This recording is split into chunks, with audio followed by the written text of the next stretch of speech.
So when epithelia grow, so epithelia line all tissues of the body, and that's where cancer arises most of the time, so that's what I work on. You know, they come in different shapes and forms and sizes and flavors, but they all have certain things the same, and they all, you know, line the cavities of the body, and they have to regulate, they have to be a barrier between the outside and the inside, and so they have to adhere to each other. I've worked on adhesion. They have to have certain mechanical stability, the cytoskeleton is important, so that comes together, but they also, when they die, they have to not just leave a hole, because that would be a disaster. And you can imagine from a cancer standpoint, in the gut, for instance, which is what I work on, cells get pushed out all the time. We lose 20 million cells a minute, and that happens by this pushing out process. So if the cells don't go out into the lumen of the gut, they get pushed down into the tissue, and they're not dead yet. Now they can do all kinds of other things, like grow metastases, and of course that's important for cancer. So this mechanism was important. The aim of the paper was to look at the protein APC and how it's involved in controlling the direction of cell extrusion. Cell extrusion is the mechanism of removing damaged or dying cells to preserve the epithelia. It's important to determine what mechanisms control the direction of cell extrusion. The majority of the time, cells are extruded apically and removed. However, when the tumour suppressor protein, APC, is mutated, the cell is often basally extruded into the underlying tissue. Not per se, no, but the consequence of that is, if you think about it, like I just said, you know, normally in the gut, where this is really important, or in oust epithelia, you want the cells the cell is extruded for a reason, usually because it's defective, or it's dying, or for whatever reason, but usually it's to get eliminated from the normal place it sits in. So the body really wants to get rid of it. And if it's in the gut, if it's extruded apically, i.e. into the lumen of the gut, that's how you get rid of it. Easy peasy, it just goes out. But if you extrude it basally, that's much harder, because now it's still in the tissue, but it isn't where it's supposed to be. It's in the wrong place. So the tissue per se, the epithelial tissue is fine, but that cell has to now, either it has to die, which is really what it should do, but it may not, because it's not in a place. It might say, oh, it's all right here, I can do other things, and it may receive signals that cause it to proliferate. It may go into a blood vessel, and if it was a cancer cell to begin with, then it can go and make metastases.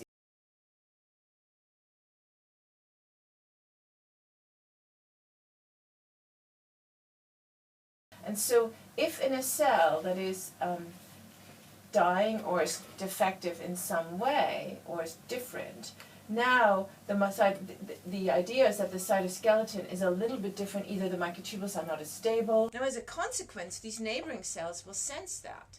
And that will maybe say, well, the push, when we push on this, oh, there's some give. And because they're junctional proteins, so I'm hand waving a bit because we don't know all of this, but you could just imagine that. And then they push this, so then they exert force and push. And maybe because of the organization of these junctions, the push, because also they're adhering down here, the push is most effective down here, and that causes this contraction. And then once this happens and goes, it just goes. So it goes boop. And so that's one. And the idea is that when APC is mutant, the cytoskeleton in these neighboring cells, we know that microtubules are not as stable. We've shown that. The microtubules are still there, but if you looked at how long they lived, because microtubules turn over all the time, they're not quite as good. So you could imagine now, when even one of these cells is not so, for whatever reason, it's starting to be defective, softer, we don't really know that, but then now this rearrangement doesn't work as well. And if you look at the data, what we really show is that instead of going almost always apically, it's now 50-50, so it's random. APC is localized at the site of actin-myosin contraction. During apical extrusion, the contraction ring is formed at the base of the cell and organizes microtubules to push the cell into the lumen. During basal extrusion, the contraction ring is formed at the top of the cell. Because APC is mutated, it cannot organize microtubules, and the cell can be extruded basally into the tissue.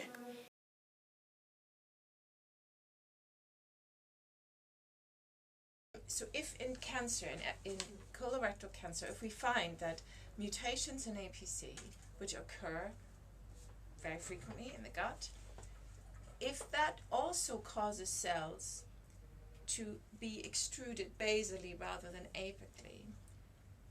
And if now these cells are not dead, which here they're kind of dying, but if they're not, and Jodie subsequently showed that although she didn't check APC, but this mechanism of squeezing out also happens to non-dying cells.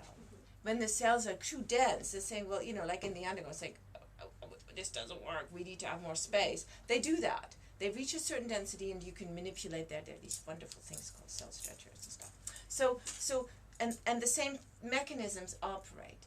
And so now if you have a cell that is being pushed out because there's too many and it's maybe not a bit old or whatever, and it goes this way and it's still alive, now it is still in the body, whereas normally it should be extruded. So that, as I said, in cancer, if that happens in a cell that is a cancer cell, then that would contribute.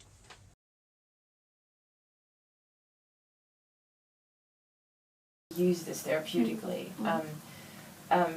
If we could stop cells from extruding basally, or enhance their extrusion when they were defective, or something. You'd have to think it through. Yeah. If there's maybe we can either stop this from happening when it shouldn't, or if we can enhance it happening correctly so that we don't get cells going the wrong way, then that would be potentially useful. But we have to show first that this is really a problem in cancer.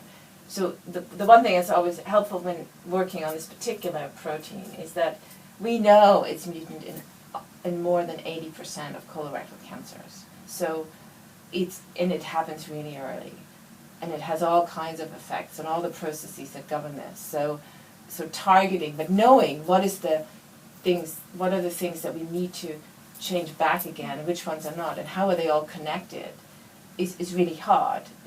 Because we can say, oh yeah, we can draw the line from here to here to here, but actually it can go this way, it can go this way, this talks to this, and so it's really sometimes difficult to pick that apart.